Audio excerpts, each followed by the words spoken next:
Okay, so it's that time of the week again. Welcome back to the Friday Club Break Time with interview, a series of interviews that we run with experts in schools marketing and admissions.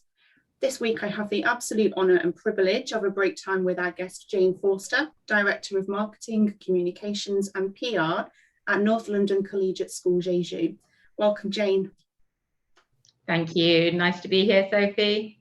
So glad that you're here, and thank you for supporting what we're doing here at the Friday Club. I know that lots of subscribers are really interested to hear what you've got to say today, Jane. We talk about your work at NLCS. I know that you've had a really spectacular career in marketing and PR. Could you tell us how you got into marketing, Jane? Sure, and I'm not sure that it's spectacular, but I consider schools marketing to be a second career. I worked in London in newspapers and magazines, in advertising sales and publishing. So I was really lucky in that I had a brilliant time, and I worked for big companies like The Mirror, like Cosmopolitan magazine, and I did a launch with Calvin Mackenzie at TalkSport. So it was a really exciting and great thing to do, and a really good training, because you use so many skills in advertising sales, in publishing. So it's presenting, it's negotiating, it's selling, it's all of those things, and it really is just what marketing is. And then after I'd done all of that, I started moving around the world with my husband as an expat, and I worked as a publisher in KL for Hello magazine. And then I became an international school parent, and I saw these amazing admissions directors and marketing directors, and they were doing the tours and they were talking about how great these schools were, and I thought, oh, I would love to do that. And I made it my mission that this would be my second career, and it is, and I love it, and it's everything that I wanted it to be. So could you go into a bit more detail about what an average week might look like for you marketing in your school? Yeah, I think that one of the great things about this job is the variety. So every week I might be having meetings with parents, either virtually or in person, depending on guidelines. We might be organising parent events, parent academies. We might be producing brochures, writing social media. I would go to assemblies and just see the workings of the school. We'd be organising all the events, whether they're internal, external. We support admissions events, obviously, but then we host a lot of events of our own for parents, for staff, for students. So there's a huge variety of things that you're doing. And then in amongst all of that, we're writing our own newsletter every week. So that becomes the central point of the week, and everything kind of goes around that, because everything feeds into that as well. But it's a huge variety. It really sounds varied. That's exactly what I was thinking when you were talking just there. And it's really good that you've mentioned your newsletter, because it really is one of the most beautiful newsletters that I've ever seen in a school's environment. And I know that lots of people will go and have a quick look through your weekly newsletters after hearing this. Can you tell us a bit more about that newsletter, Jane, and why you started it? Well, when I got to the school, there was no real central point. There wasn't a weekly communication. And that's really because, the resource hadn't been behind marketing for a while. And I really wanted to do that because I had never been in a school where the students were so accomplished. And I've been in a lot of great schools, and I felt that there really was a gap for it. And then secondary to that, we then went into COVID times, and it became a really good way to explain to parents that there were still amazing things going on in school, and their children were still having amazing educations and amazing opportunities, even though we were in unprecedented times. So I feel like we sat down as a marketing team, and we had a kind of every skill set that I think you need, that I'm a writer and have been able to to write, to theme, to source and to edit. But also I have the most incredible designer, photographers, and 2 bilingual, a marketing manager and a marketing officer, who just literally make it happen and make it work. So we realized that between us we have the skill sets to make a really fabulous newsletter. And I do think that the credit needs to go to the designer, who takes, you know, what are essentially several thousand words and just makes it into this virtual experience. I just love it. It looks so polished and professional. I had a look through, well, dozens of them before this interview, and it's just, it almost looks like a prospectus or a brochure every week. So it's a really good job. Well, we do try to do that. I mean, we like to bring the same level to everything, which is crazy because it's really difficult to do that when you're doing it every single week. And people always say, you know, oh, I can't believe that you do this every week. But I don't see, now we've got into this, I don't see any way that we can't continue like this. And at the moment, we can still do it. Absolutely. So what has the reaction been like from students and parents? It's been really good. Of course, you can now measure it, so we can see who's accessing it. And we find that, you know, there is almost complete buy-in from parents and most of the students, and most of the staff read it too. You'll never get everyone. So we're way above what we expected. And we also know on a more anecdotal basis, because we get calls, we get students coming in all the time and they want to be in the newsletter, and they say, well, I've won this, I've done that, I've been here, can I be in the newsletter?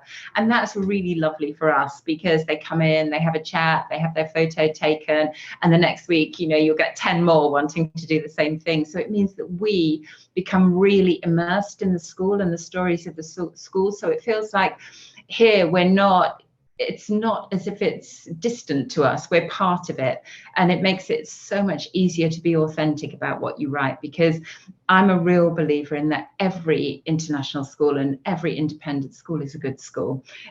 We're all doing a good job, and we're all really selling similar things in many ways. No matter how great you are, you know, we're all doing similar things. So it gives us a real USP, I think. Excellent.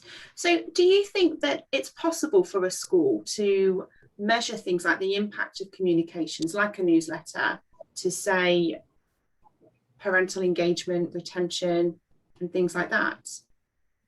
I think you can never, on anything, I don't think it's possible to measure whether things work or they don't. You know, we can only say that in general, we believe that anecdotally we have enough buy-in, we see enough analytics, our students seem to really feel engaged with it, and really it works for everyone. But we can't say, does it keep students here in the school? Does it make parents feel like, yes, this is the school for me? I think it goes a lot of the way to doing that, but you can never be certain. But I think that the more you do, which is authentic engagement, it can never be a bad thing. So I think it's certainly, I mean, we tend to, we're now at almost capacity. We're now a waiting list school. We're much earlier to that than we expected to be. So I think that the fact that once parents and students come to the school and feel that they're reassured that they've made the right choice, that has to be a contributing factor, I think. Absolutely. Absolutely. It sounds like it's really important for building that community with students, staff, and parents. So do you think do you think that the importance of that has changed with COVID, changing everything about school life? Definitely. I think that when you've got a situation where not only can the parents not come into school, quite a lot of the time students haven't been able to come into school, it really has done a job of uniting them. More than anything, it's something that every parent, every student, every staff member, you know, and a good deal more people have access to and feel a part of. Whereas with social media, it's much more choice driven, I think, you know, that people might consider that they only look at LinkedIn, or they're much more, you know, they prefer to tweet, or they only look at Instagram, or they only look at Korean social media, for example. But with the newsletter, there's only one, and it's one real central point. And I think when you can't be together if you can see what everybody else is doing and feel like there is a real story there, then definitely I think it's made a huge difference. But having said that, we haven't done this in non-COVID times, so let's see. It sounds like it really inspires students to come and talk about the things that they've achieved and what they've accomplished. So that's brilliant. Definitely. What do you think parents expect from school communications now in 2021? I think that our parents are super smart. They're super professional. They're very, very tech savvy. They're very engaged. I mean, you know, if we send anything out with a link or, you know, like we mention an app or we mention a different way of doing it, they've signed up almost before we've got the mail out, you know, so we don't worry that technically there are any issues at all. So I think parents expect, and I also think that they deserve, when, you know, an international school, an independent school parent is paying what they're paying for this education. Part of it is a prestige service, if you like, a prestige communication service. We want them to have access not just to the facts, not just to, if you want to pay your lunch bill, this is how you do it. They deserve a much bigger, a much more 24/7, a much more 360 degrees, all the cliches, a much bigger service, if you like. You know, they need to see the stories behind the facts and the stories behind the report cards. And I also truly believe that, you know, even if we have more senior school stories, more sixth form stories, it's something that junior school parents can really engage with, because the parent of a reception child is already looking to that day in year 13 where they make their university choices. So I think it's a real way of engaging people all the way through the school journey. Whole school feel and a whole school community then, isn't it? Very much. You've told me before, Jane, that North London Collegiate School in Jeju have a unique selling point in that you are the only British school in your specific education city. How do you market that USP?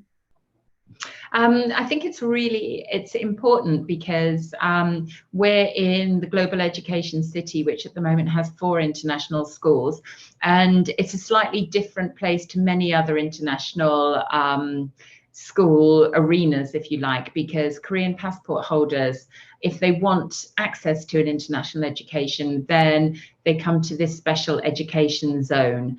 They don't have access to the foreign schools in Seoul, for example, which are for foreigners and those who've been at the country for many years.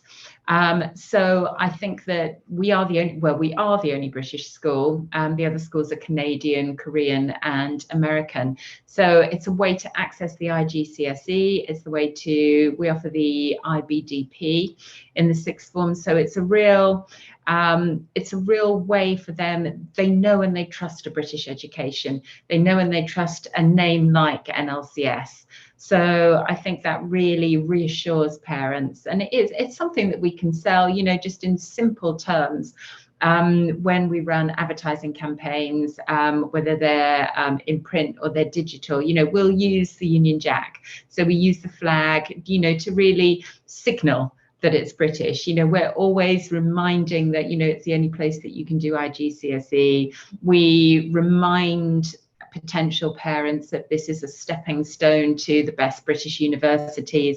And most of our students do go on to either the US or the UK to, you know, to the very elite groups of universities there. Go on to do fantastic things then. And it's really good to hear that British education is so important for parents in your local area. Yeah, definitely. One thing I'd really like to touch on, Jane, you told me prior to this call that your communications and your newsletter go out in English, Korean, and Chinese. How do you manage that, and how do you ensure your brand and your messaging around British education stay consistent across 3 languages? Well, we have, as I say, in the marketing department, in fact, every single person in the marketing, parent relations, translation, events departments are all, and in admissions, all are bilingual, except for the expats. So we have levels of language skills which can really understand nuance, understand idioms, and we have systems in place. So when I write the basic first document for the newsletter, for example, then the translators will come and they will ask for explanations. They will say, what did the student mean here? What do you mean by this phrase? They don't just, where I think if you outsource translation, you sometimes just get the very basics, and and if you use an app as well, it's impossible. But we have people who are experienced in school language, who are experienced in this school life. In many cases, they might be parents in the school. My designer was originally a school parent. One of our translators is two of our translators are parents in the GEC area. So they really understand the stories that we're telling, and they're willing to not just treat it as a job, they treat it as their life as well. They really understand the stories that we're trying to tell. And then, when we put something like the newsletter out, they can, when they're laying out the Korean and the English side by side, they can really, they're experienced enough and knowledgeable enough to make sure that the story is the same, both in tone and style and feel, as well as in actual language. But it is difficult and it is time consuming. And if you actually take a look at, for example, the last newsletter of term, which was 50 pages, and that's in Chinese, Korean and English, that's 150 pages of work for our teams on top of everything else they had to do in the last week of term. So I think they deserve a medal, really. It sounds like the whole team is incredibly passionate about the marketing and the branding of the school. Yes, they are. They really are. We're very lucky, very lucky. Okay, so lastly then, I'm sure there'll be lots of people listening to this who would really like your tips, specifically around what you might say to a school looking to bolster their own parental engagement or start their own newsletter. Well, I think that I would say to everybody, it's really worth doing. It's a lot of work, but I think that you need to be very realistic. I think better than nothing is to have a one-page letter from the head of school, even if you just have hero of the week, award of the week, junior school student of the week, something that unites parents, something that they expect to see, that they look forward to seeing, that they can imagine their child being part of, something that just sparks and captures a bit of interest in everybody. I think it's really worth doing. I think that it's better to do something shorter, more frequently than a termly newsletter where people just have kind of forgotten. And it's then very difficult to select the best stories. At least you can really play with what you do if you're doing things weekly. And if you feel you've got too much, things just move on quite easily. You can really achieve a much better balance. But I think that there are very, very simple tools of doing it. I always say start with a simple Google Doc, make your visuals the best that they can be, get a great, if you don't have a specific photographer, and I am very, very aware that some schools have one person to do the marketing. They're often doubling up on admissions as well, or events as well. So, try and teach yourself some photography tricks, have a really good visual look to it, and I don't think there's any need to reinvent the wheel. I really don't. There are amazing templates. You can use MailChimp to create a very, very basic newsletter. And I also think it's really good to see what other schools are doing. You can access what other schools do on their websites, on their social media. Everyone's posting links to their newsletter. You don't have to do something that's radical. You just have to tell your own story. I think that's really important to know. That's really great advice. Thank you. So really conscious that we've been chatting for a while. It's been really enlightening for me. So thank you. Before we do let you go back to your day job then, Jane, what do you think the next academic year holds for you in marketing? I think that we are not going to have we're not going to go back to a normal year. I think we're going to see a real combination of virtual and in-school presence. I think that we'll take lots and lots of lessons from what we've been doing for the last 18 months, and we'll use them. We've found things like our parents' evening have worked brilliantly with the virtual software that we've used. We've also been able to engage with far more potential parents with our online admission sessions, our online information sessions. So I think we'll very much still be under continued guidelines, continued restrictions, but I think it's about making the positives of that and really bringing everything that we've learned and developing that. I don't think it's going to be a normal year as you and I might know it from several years back. Absolutely. And then very last question, what do you most enjoy about your job working in schools marketing? Well, I think that for me, I really love that no minute is the same as the minute before. Everything is different. There's always something new. There's always a new visitor. There's always something new to write, people approaching you with different opportunities and challenges. It's so varied. But really, I love the students. I think that they make it really special, and to see them grow and to see them achieve and to see them develop. And I genuinely consider it a real privilege to be able to tell their stories and to hear their stories and to share them with the world. And you almost, when you're somewhere that you really love, it becomes your mission to tell everybody just how great the school is. And I think, yeah, for me, that's what I love the most. It's really clear how passionate you are, and it comes across how much you enjoy your time and talking with students and talking about what they've done and accomplished in the school. So really appreciate you taking the time to tell us a bit more about it today. It's been my pleasure having you as a guest on the Friday Club this week, and I really look forward to hearing more from you in the next academic year, Jane. Thank you. It's been lovely. Thank you so much.